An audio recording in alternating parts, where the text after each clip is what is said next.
जय श्री कृष्ण मित्रों, तारीख 3 जुलाई 2024 शुक्रवार जेठ महीनाना वद पक्षनी चतुर्थी संकष्ट चतुर्थी छे।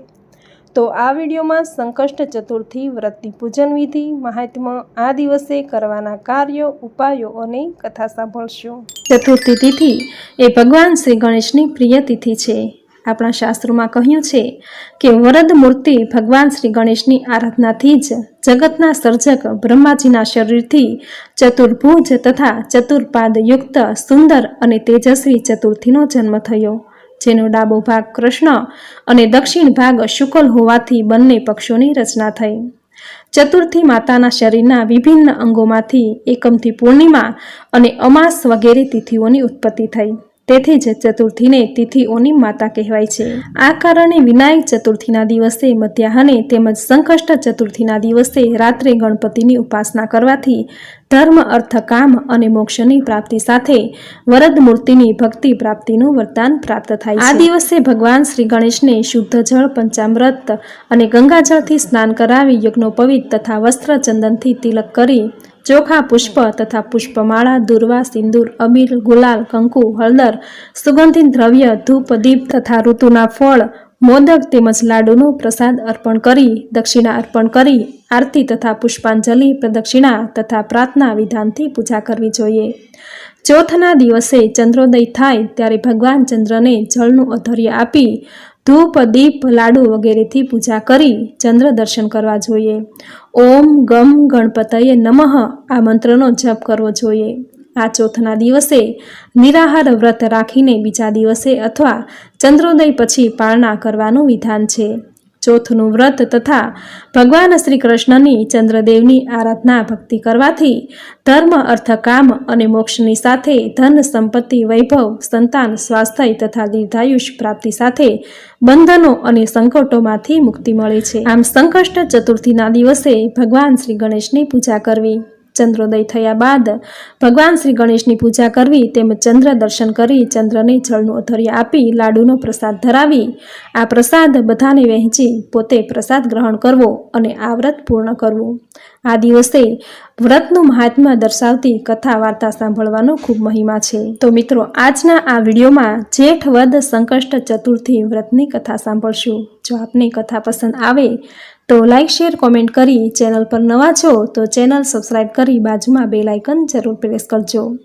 तो संकष्टी चतुर्थी व्रतनी कथा शुरू करिए। बोलो भगवान श्री गणेशनी जय। जेठ वद संकष्ट चतुर्थी दयादेव ब्राह्मणनी कथा। वैशाख मासनी श्री गणेश चतुर्थीनी कथा पूर्ण थता शैनक आदि मुनिओए कह्युं, हे सुतजी, हवे तमे अमने जेठ महीनामां आवती श्री गणेश चतुर्थी विषे कहो।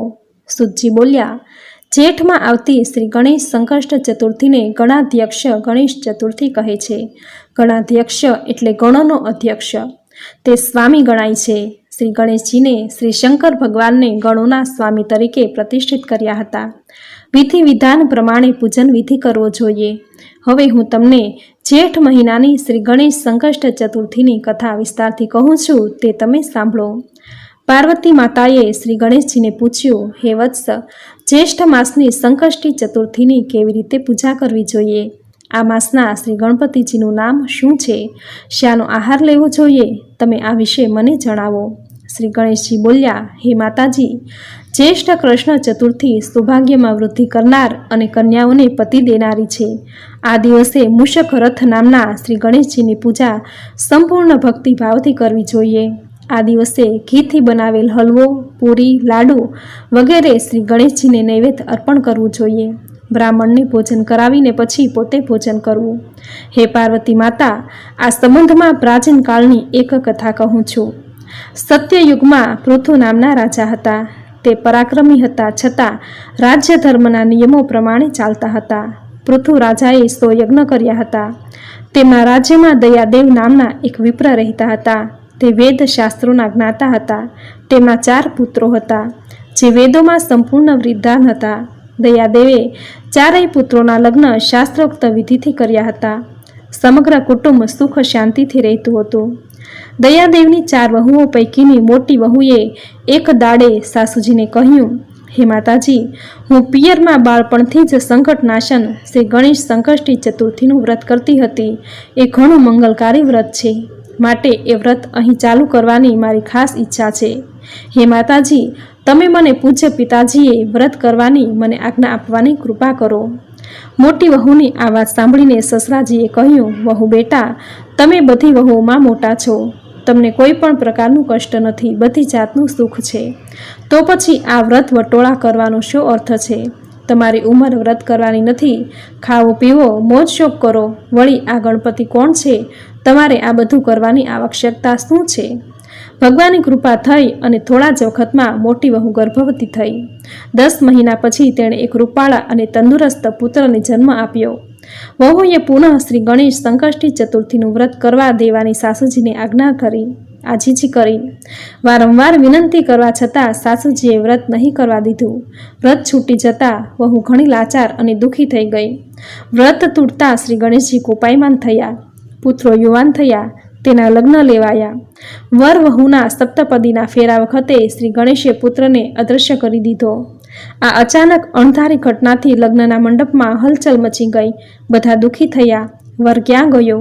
સમાચાર મળતા વરની માતા મોટી વહુએ દયાદેવ સસરાજીને કહ્યું, હે પિતાજી, તમે મારું શ્રી ગણેશ સંકષ્ટી ચતુર્થીનું વ્રત છોડાવી દીધું.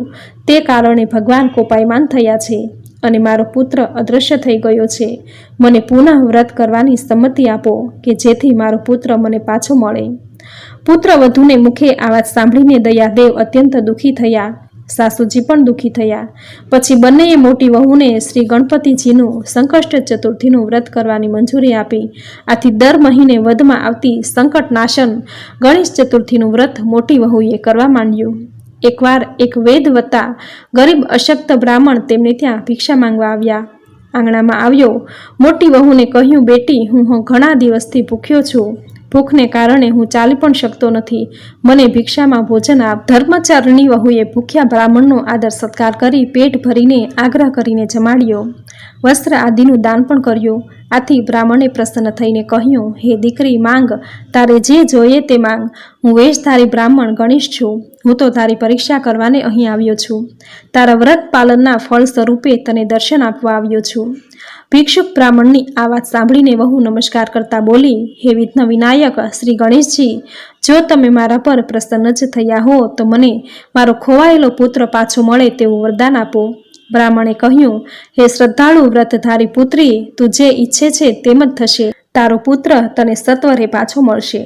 આટલું કહીને બ્રાહ્મણ વેશધારી શ્રી ગણેશજી અદૃશ્ય થઈ ગયા. સમય જતાં થોડાક દિવસે સોમ શર્મા નામનો એક વટે માર્ગુ દયાદેવનું ઘર શોધતો આવ્યો. તેની સાથે પેલો ગુમ થયેલો પુત્ર પણ હતો. વટે માર્ગુએ દયાદેવને પુત્રને બતાવ્યો. દયાદેવે પુત્રને તરત ઓળખી કાઢ્યો. તેને છાતી સરસો ચાપી દીધો. માતા પણ પુત્રને ભેટી પડી. માતાએ કહ્યું, શ્રી ગણેશજીની કૃપાથી જ અપહરણ થયેલો આ પુત્ર અમને પાછો મળ્યો છે.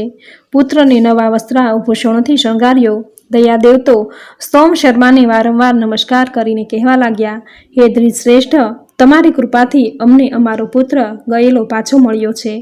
પછી સોમ શર્માએ મિષ્ટાન જમાડીને ધોતી, દુપટ્ટો વગેરે સહિત ગોદાન આપ્યું. પુનઃ મંડપ બનાવડાવીને પુત્રના લગ્ન વિધિપૂર્વક કર્યા. ભાગ્યવંતી કન્યા પતિદેવને પામીને ધન્ય ધન્ય થઈ ગઈ. નગરજનોમાં આનંદ ફેલાઈ ગયો. જ્યેષ્ઠ મહિનાની કૃષ્ણ પક્ષની સંકટનાશન ચતુર્થી મનુષ્યોની સઘળી ઈચ્છાઓ પૂર્ણ કરે છે. તે દિવસે એક દંત શ્રી ગણપતિજીનું પૂજન કરવું જોઈએ. હે દેવી, વિધિ વિધાન અનુસાર શ્રદ્ધા ભક્તિથી જે આ વ્રત પૂજન કરશે તેના સર્વે મનોરથો પૂર્ણ થશે. શ્રી કૃષ્ણ ભગવાન બોલ્યા, હે યુધિષ્ઠર, શ્રી ગણેશ ભગવાનના વ્રતનું આવું મહાત્મ્ય છે. તમારા શત્રુઓનો નાશ કરવાને તમે આ વ્રત અવશ્ય કરો કે જેથી તમારું રાજ્ય તમને પુનઃ પ્રાપ્ત થશે. જ્યેષ્ઠ મહિનાની વદ પક્ષની સંકષ્ટ ચતુર્થી વ્રત કથા સંપૂર્ણ. બોલો ભગવાન શ્રી ગણેશની જય. તો મિત્રો, ખૂબ જ સુંદર શબ્દોમાં જેઠ મહિનાની વદ પક્ષમાં આવતી સંકષ્ટ ચતુર્થી દયાદેવ બ્રાહ્મણની કથા તમે પૂરી શ્રદ્ધાથી સાંભળી. જે સાંભળવાનું પુણ્ય ફળ તમને જરૂર પ્રાપ્ત થશે. તમારા જીવનમાં આવેલા તમામ દુઃખ દર્દો દૂર થશે. જીવનમાં સુખ, શાંતિ, સમૃદ્ધિની પ્રાપ્તિ થશે. દરેક મનોકામના પૂર્ણ થશે. ભગવાન શ્રી ગણેશની કૃપા પ્રાપ્ત કરવા વિડીયોને લાઈક કરી કોમેન્ટમાં જય શ્રી ગણેશ જરૂર લખજો। ચેનલ પર નવા છો તો ચેનલ સબસ્ક્રાઈબ કરી બાજુમાં બેલ આઇકન જરૂર પ્રેસ કરજો, જેથી આવા દરેક નવા ધાર્મિક વિડીયો, નવી ધાર્મિક કથાના નોટિફિકેશન સૌથી પહેલાં તમને મળે। તો મિત્રો, આવા જ નવા ધાર્મિક વિડીયો, નવી ધાર્મિક કથા સાથે ફરી મળીશું। ત્યાં સુધી આપ સૌને મારા જય શ્રી કૃષ્ણ।